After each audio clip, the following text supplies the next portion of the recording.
Crimson Sands and the Outcast. Lost everything in a riverboat explosion. Then a desert scout found her, and the caravan jolted over a ridge of broken earth, the wheels groaning under the weight of passengers and unsaid truths. Inside, 6 travelers rocked with every bump, each one tangled in dust, sweat, and something heavier. Silence. Elena Vance sat with her back straight, gloved hands clenching the edge of her seat. Her hat was askew, but she made no move to fix it. Across from her sat Colonel Silas Thorne, her future husband by arrangement, a man nearly twice her age, with a steel-gray mustache and the stare of a man used to silence and submission. Between them was only air and expectation. "You will grow used to desert air," the Colonel said. "It sharpens character." Elena kept her gaze fixed out the window. The mesa stretched endlessly, gold brushing up against blue sky. "Is that what wives need most in the canyonlands? Sharpness." His lips twitched. Obedience helps, but sharpness endures. Next to the Colonel sat Father Miller, thin and worn from travel, hands folded over a battered Bible. He tried not to look at Elena, but worry danced in his eyes. Beside Elena, an older indigenous man named Hastine rubbed his knees. A free guide with maps tucked in his boot and a dream of peace in Arizona. He offered Elena a nod, which she returned with effort. At the rear of the coach, Mr. and Mrs. Schmidt, the coach owners, whispered in Dutch. Their horses had been tired for miles, and they knew storms came faster than telegrams out here. Elena turned to the priest. "Do you think God cares? If a woman marries a man she does not love," the priest cleared his throat. "God sees the heart, but he also watches the choices we make when our hearts ache."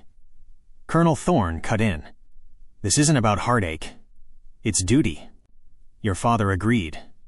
"And the contract is lawful. You get comfort, protection, legacy." Elena laughed without humor. "And what do you get, Colonel?" He looked her in the eye. Peace at last. Suddenly the coach jerked violently. Mrs. Schmidt screamed. The horses neighed in panic. From outside came a sound like thunder, not from sky, but from earth. "Longhorns!" Mr. Schmidt roared from the driver's perch. "Get down! Get down!" Too late. A stampede of wild longhorns thundered over the rise, their massive forms a blur of muscle and fury. The lead horse reared. The stagecoach tilted, wood cracked, wheels splintered. The world became a spinning scream. Elena's body slammed against the side. Glass shattered. She tumbled, weightless, then crushed under something heavy. Blackness swarmed her vision. Screams blurred with hoofbeats. Then silence. Wind passed over the field like breath. Bodies were scattered. Wood smoked. A wheel turned idly in the dirt, squeaking once before stopping. Somewhere beneath a cracked beam, Elena lay still, her hair matted with blood, her silk dress ripped across the bodice. One hand was clenched tight against her chest. Inside that hand, still was the silver locket she never got the chance to wear. The herd had moved south, leaving broken soil and bone in their wake. 100 shadows had thundered across the canyon that morning, and Kaelen Lone-Wolf followed them like a ghost, silent, careful, distant. He did not hunt like the white men with rifles for trophies and ledgers for profit. He hunted for meat, for ritual, for memory. He was half Apache, half something else. His skin marked him too dark for towns, too light for councils. His mother called him Kaelen. His father, before the firing squad, called him Swift Shadow. The name meant nothing now. He stopped when the wind changed. Smoke, not the kind from firewood, the kind from splintered axle grease and blood. Kaelen crested a rise, crouched low. Below, among trampled grass and broken wheels, was what remained of a stagecoach. 6 bodies, 1 torn bonnet, a horse's hind legs still twitched. He moved closer, bow unslung, scanning for danger. The coach had been torn apart. He saw a priest's collar soaked with red, a guide with a crushed arm, a woman, white, older, face frozen in fear.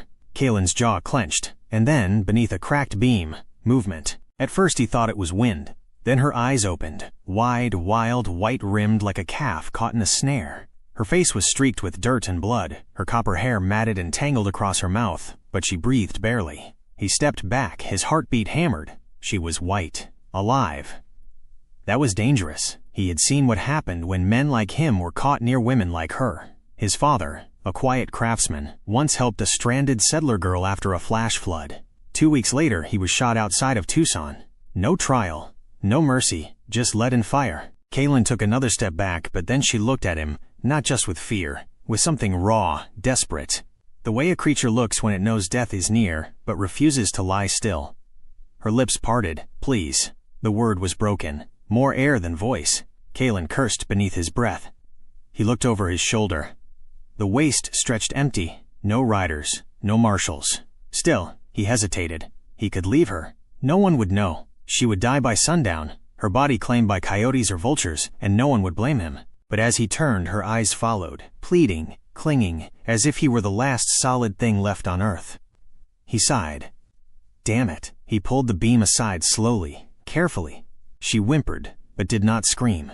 Her body was light, too light, as he lifted her, draping her across his shoulders in a fireman's carry. Blood soaked into his leather vest. Her head lulled against his neck. He walked not to the main camp where the fire crackled, and his few tools lay waiting. Not there. Someone might pass by, see her, and ask questions. No. He headed northwest to the old eagle's nest, a hollowed-out cave beneath a ledge once used for scouting, now covered in woven sage and loose branches. He laid her down on the dry earth. She moaned softly, eyelids fluttering. Kaelen looked at her face. She was young, pretty, in a fragile porcelain sort of way, the kind of woman born to lace and tea, not blood and dust. Her dress was torn, exposing bruises blooming along her ribs. He pulled a canteen from his belt, tipped a few drops into her mouth. She choked, then drank. Her hand, barely conscious, gripped his wrist, then fell away. He stood. The wind carried birdsong now. Somewhere the herd was moving again. Kaelen reached into his satchel. From the bottom, wrapped in a strip of cloth, he pulled out a small stone necklace, a ring of smooth turquoise beads, once a toy. His sister Nara carved it herself before thirst took her at 9 winters old. He hesitated, then set the necklace beside the woman's curled hand. She won't understand, he muttered to the wind. But maybe the spirits will. Then he turned, climbed the ridge again, and vanished over the hill. Below, in a scout's hollow, a girl named Elena breathed shallow but steady. Beside her lay a necklace no white woman had ever worn, and the faint scent of cedar and pine. She woke to the scent of sage and earth. Elena Vance's eyes opened slowly, her lids sticky with dried blood. Overhead, sunlight leaked through a patchwork of branches and leaves. She was lying on something scratchy, wrapped in a blanket that smelled faintly of smoke and animal hide. Her first thought was pain. Her ribs ACHD. Her throat burned. The second was fear. Where am I?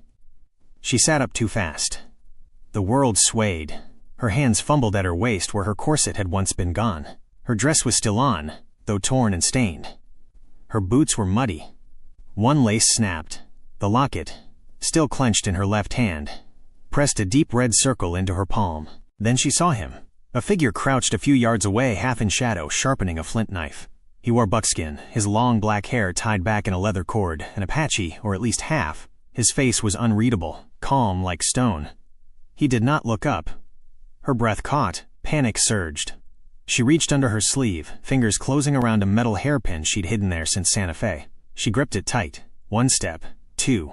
She lunged, but before she could strike, he caught her wrist mid-air with alarming precision. No anger, no shout, just a firm grip, eyes locked to hers. She froze. His fingers were calloused, warm. He stared at her, not like a man claiming something, but like one studying a wounded hawk. Then he released her, turned away and pointed to the ground. It was then she noticed the cleared corner of the pit, a folded blanket, a tin cup, a bowl of cold agave mash.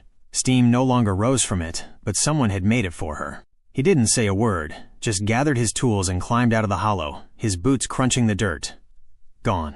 Elena collapsed back, her heartbeat hammering. Was she captive? A prisoner? Was he waiting for her to grow weak before something worse happened? The hours passed. She didn't eat the first bowl, but the second day, when he came again and placed another near her bedroll, without looking at her, she tasted it. Gritty, bland, but warm, sustaining. He left a flask of water, a strip of cloth for her head. Still no words. The third day she asked, "What do you want from me?" No answer. He pointed at his throat, then gestured in a wide arc, meaning either he could not speak or chose not to. She frowned. "You saved me." "But why?" He did not respond. He drew something in the dirt, a longhorn with a cross through it. Then the word, wait. She did not understand. Days passed. She slept, ate, watched him. He never entered the hollow while she was awake. Sometimes she saw him across the ridge, watching the horizon with a long bow slung across his back. He moved like wind, quick and quiet and hard to follow. Still, he never hurt her, never spoke, never even looked at her too long. One night she dreamt of the stagecoach, of her mother's hand slipping from hers, of wheels splintering, of the colonel's voice yelling her name. She woke screaming, clawing the dirt. "Mama! Mama!" No one came. She cried until her throat was raw. By morning, the sky had turned cloudy. Thunder rolled somewhere far off. When she sat up, wiping her face with her sleeve, she saw it. A makeshift canopy stretched over the hollow coyote hide pinned with wooden stakes. It was crude but solid. Over the edge hung a tan strip of leather. On it, in messy charcoal writing, "No more rain, I promise." She stared. He had not comforted her the night before. He had given no words. But this. Her hands trembled. She pressed the hide to her face. Somehow she knew this wasn't about pity. It was protection. It was the first promise she had been given in weeks that wasn't a lie. By the end of the second week, the earth stopped feeling like a grave. Kaelen returned one morning with a nod, then pointed at the edge of the pit, gesturing upward. Elena hesitated. Her limbs were stiff from days spent curled in a hollow, but she pulled herself up, fingers trembling against the woven slope. The light stung her eyes, but the breeze felt like mercy. He said nothing, just handed her a strip of dried meat and walked ahead, expecting her to follow. She did. The camp was modest. 3 lean-tos made of hide and bone, a low-burning fire, a half-buried pit for smoking meat. A small corral held 2 ponies. There was no flag, no fence, no cross, just open land and the weight of unspoken histories. Kaelen showed her the perimeter with a wave of his hand. Beyond this line, he mimed, no further. She nodded, her mouth dry. She had no desire to run, not anymore. That afternoon, while wandering the edge of the hills, Elena saw something that rooted her in place. A field not of flowers or crops, of skulls. Dozens of longhorn skulls arranged in silent rows, each one facing east toward the rising sun. Their hollow eye sockets stared through time, bone bleached to ivory. Some still bore scorch marks. Kaelen approached quietly behind her. She turned. Why? He didn't answer at first, just walked to the first row, knelt, and touched a cracked forehead with 2 fingers. "They go first, we follow," he whispered softly, as if afraid the wind would steal the words. She didn't ask who they were, longhorns or people. In that moment, it didn't matter. She knelt beside him, tracing the ridges of the skull. It felt reverent, not grotesque. "They're not trophies?" she asked. He shook his head. "Family." She didn't laugh, didn't flinch. Back at camp, Elena began to move more freely. She watched how he prepared his meals, how he boiled roots with strips of meat, crushed berries with ash for salve. She mimicked quietly, tried her hand at stitching a torn blanket, repaired one of the cord ropes using twisted hide fibers and what little lace remained from her dress hem. He watched, not with approval, not with disapproval, just watched. She began asking questions. "Do you have a family?" Silence. "Where did you learn to cook like that?" Nothing. But then sometimes he would answer without voice. He drew a stick in the dirt, one long line, then a smaller one beside it. 2 figures, a child and a taller figure. He tapped the smaller one, then drew a longhorn beside it, and crossed it out. Gone. That night she cried quietly into her blanket, not for herself, but for the little sister he no longer spoke of. A few mornings later, Elena left early and returned to the site of the crash. The wreckage remained. Broken wheels, scattered cloth. Buzzards had come and gone. The sun had bleached the bones of the horses. Of the passengers, only one body remained mostly intact. Hastian, the guide, who had smiled kindly at her just hours before it all ended. She looked around. No one followed her. She dug with her hands, scraping through dirt and grass until she carved out a shallow grave. Her fingernails split. Her palms blistered. She laid him to rest without a prayer, because she didn't know the words, but she placed a piece of her torn bodice across his chest like a shroud. When she returned to camp, dirt under her nails and blood on her knuckles, Kaelen said nothing, but his eyes lingered on her face longer than they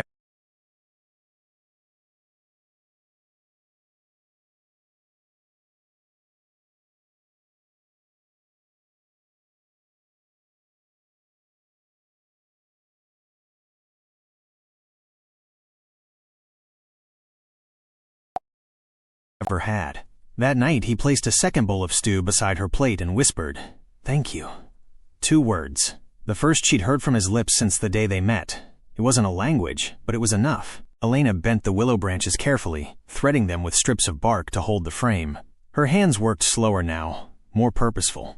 She knew how to brace the lean-to against the wind, how to pack the mud between the stones to keep out the rain.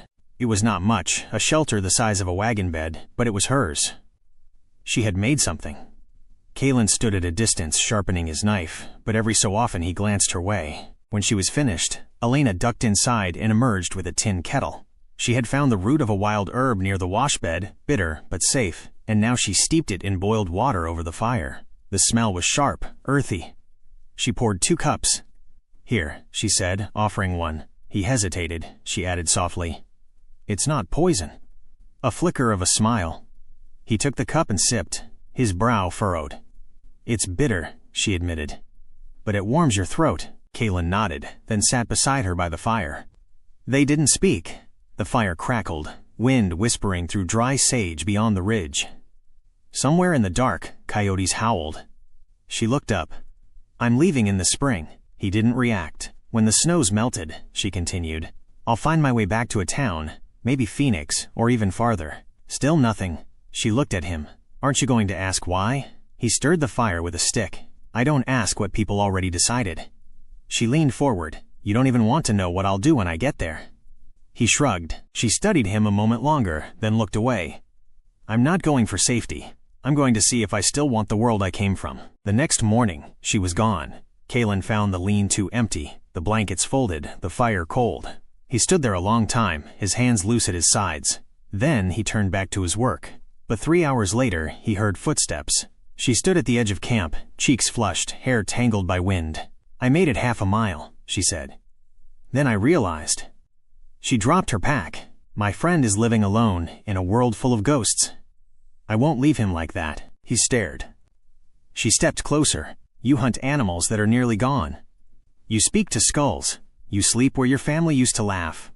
You're not surviving. You're burying yourself with them."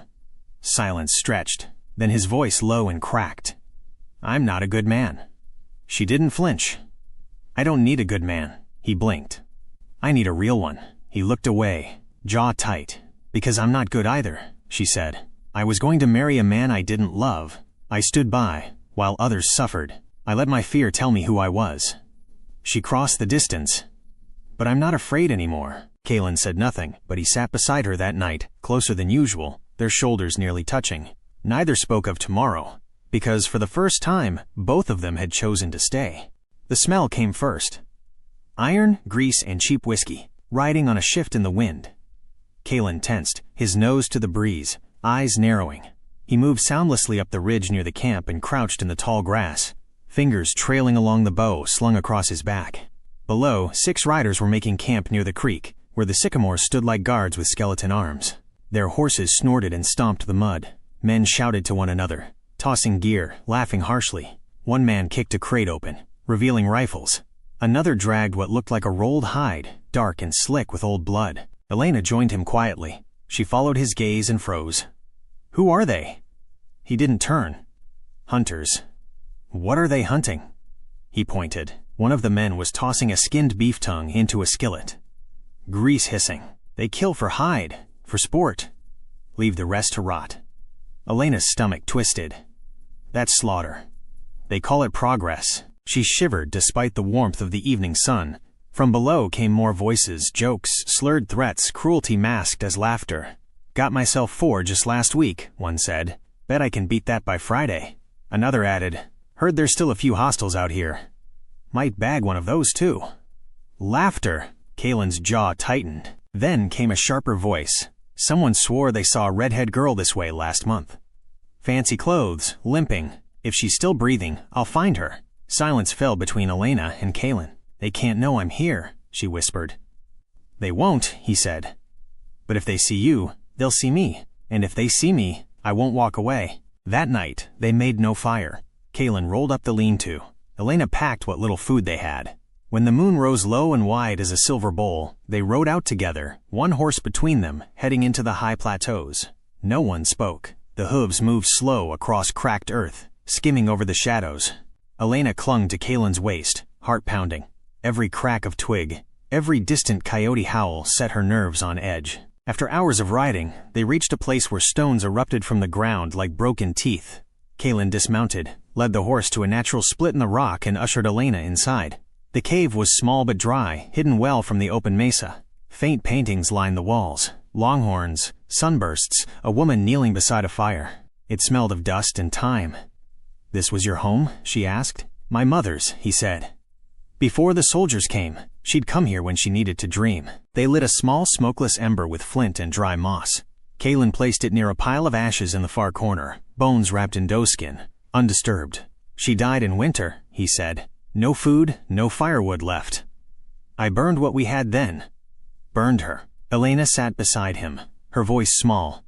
"I'm sorry. She wanted to stay with the land, so I brought her here." For a long time, neither moved.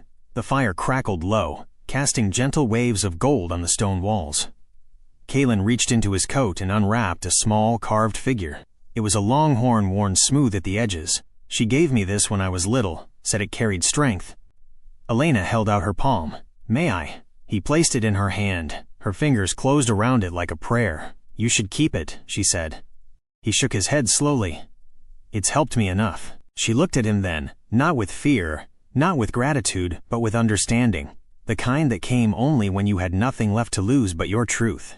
"I was going to marry a man who traded silver for obedience," she said softly. "He never even asked what I liked to read. My father said love came later." "Did it?" Kaelen asked. "No," she said. "It didn't come at all." They sat in silence. Outside, the wind howled through the canyon stones. Coyotes called far and sad. Kaelen looked at her. "You should sleep." "I can't," she said. "Not with ghosts that loud." He leaned closer, his forehead resting lightly against hers. "Then don't sleep. Just stay." Her eyes closed, lashes damp. "I don't need safety," she whispered. "I need truth." He didn't kiss her like a lover in a fairy tale. He kissed her like someone who had never known if tomorrow was promised. Their lips met slowly, drawn together, not by lust but by a shared ache. The ache of being strangers in their own skin, of losing too much too young. It was not a kiss of salvation, but of survival. When they pulled apart, the fire was nearly out. She leaned into him, her head resting on his shoulder. He whispered one word, "Home." And this time, she believed it. Morning came heavy and uncertain. The cave lay behind them like a dream beginning to fade. Elena stood near the trail, the carved, longhorn figure still warm in her hand. Her mind raced through everything they had shared in silence. The loss, the firelight, the trembling breath of a kiss. But the real world was coming, riding on hooves and suspicion. "I need to go," she said. Kaelen didn't look up from where he was tying the saddle straps. "Go where?" "To the patrol. The fort near Wolf Creek. If they find us first, they'll hang you. But if I go now on my own, I can explain. Clear your name. Show them I'm not being held." Kaelen stopped. "You think they'll believe you? A white girl with a wild story, and a man like me waiting in the woods. They'll listen," she said. "They have to." He stood, jaw clenched. "They don't have to do anything. I can't stay hidden forever," she whispered. "We're already ghosts." His eyes searched hers. "You might not come back." She nodded. "But if I don't try, neither of us will be free." Kaelen gave her his canteen, wrapped a bundle of dried meat, and gave her the medicine pouch. "If they touch you, fight," she smiled faintly. "I'd rather speak first." By dusk, Elena reached the outer edge of the patrol fort, a crude wooden outpost manned by 5 men and a lean-faced commander in a blue coat with a saber at his hip. His name was Captain Ross. She had seen men like him before, rigid, rule-bound but human. She raised her hands as she approached. "My name is Elena Vance. I was on the stagecoach that crashed west of Painted Rock. I survived." Murmurs rippled through the men. "You're the colonel's bride," the captain said. "I was," she said, "but that man is dead." "And who helped you survive out there?" Elena hesitated.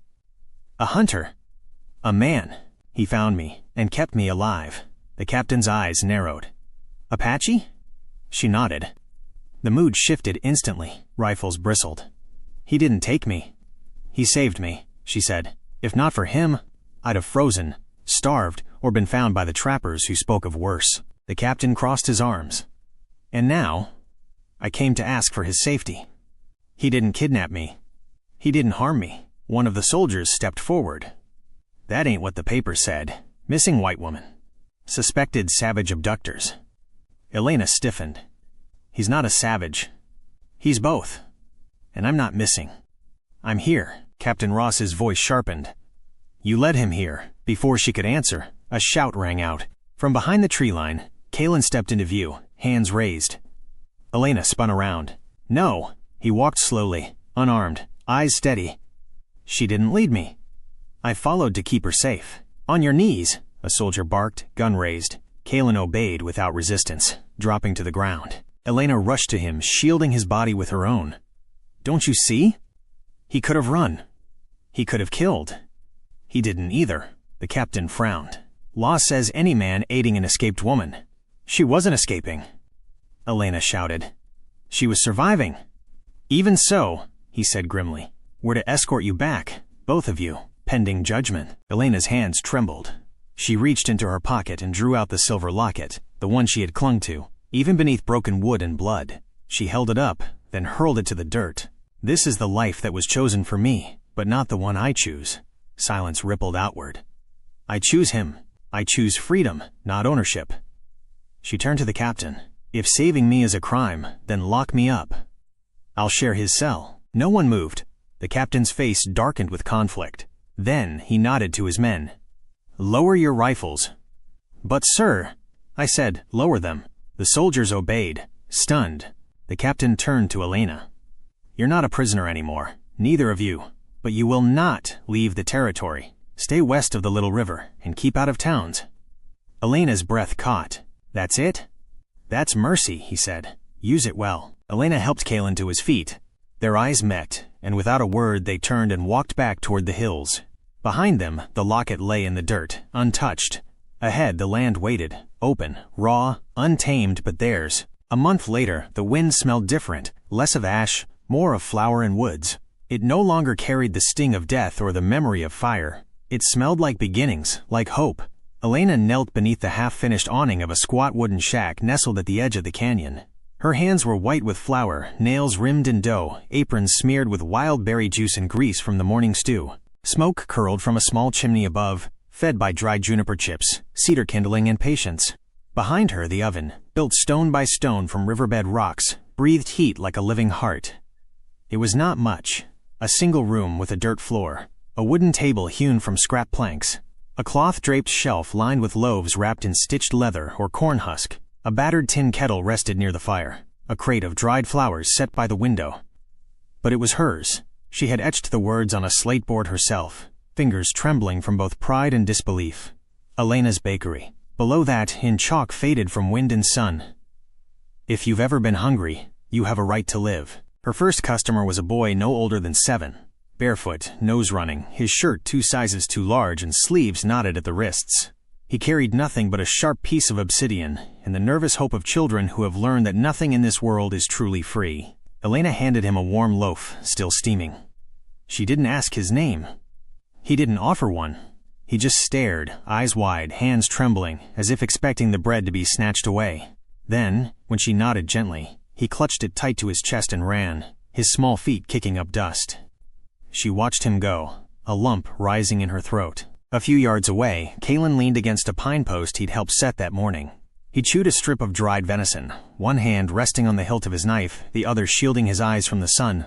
He wore a worn buckskin vest, the color of old oak, with his bow strung across his back, and a fresh kill tied to the saddle of his mare. His eyes were quiet, watching, soft in a way the world rarely allowed him. They had made a quiet life on the far side of trouble. Every morning he would ride beyond the hills, tracing the tracks like a shadow, moving with them, protecting them when he could. He rarely fired a shot now. It was enough just to watch. Elena, meanwhile, baked with what the land gave her. Flour from native seeds, roots, and berries. Wild honey gathered from hollow trees. Recipes passed to her through Kaelen's memory of his mother. A legacy told through heat and salt. In the evenings, they sat side by side beneath the stars, not needing to speak. The silence between them no longer meant fear or distance. It was peace. On this day, Elena stepped out from behind the counter, brushing flour from her fingers. Her boots crunched softly against the earth as she walked toward the edge of the field. The sun was low, slicing the land with gold. Light danced off the tall grass in waves. From the far ridge came the sound, deep, steady, ancient. A herd of longhorns emerged from the horizon, their bodies massive and slow-moving, hooves pounding the ground like a thunder forgotten by man. Dust rose around them, red and rich, not with blood, but with memory, with sacredness, with breath. Elena froze, caught in awe. Then a hand found her back. Strong, rough, familiar. He did not speak. He never had to. His presence was enough. She leaned into him, eyes still fixed on the living tide. "They're coming back," she whispered. He nodded, voice low. "They always were. We just stopped looking." She turned to face him, her smile trembling. "You see it too?" His eyes were full. "It's not over. Not yet. No," she said, tears streaking through the flour on her cheeks. "But it's beginning." The herd passed, and with it the dust rose into the evening light, swirling like fire, but soft, unthreatening. No longer the dust of battles or graves. Just dust, just wind, just life. Thank you for riding with us through the wind-carved plains and quiet firelight of dust on the back of the desert. If this story stirred your heart, if it reminded you that love can rise even from wreckage, from silence, from survival, then don't let this be the last trail we travel together. Subscribe to U.S. Wild West Love Stories to hear more timeless tales of forbidden love, loyalty, and lawless lands, and the kind of hearts that defy bullets and bloodlines. Every story we tell is a reminder that even on the frontier where life was rough and love was rare, it still found a way. Until next time, partner, keep the fire burning. Please like, share, and subscribe.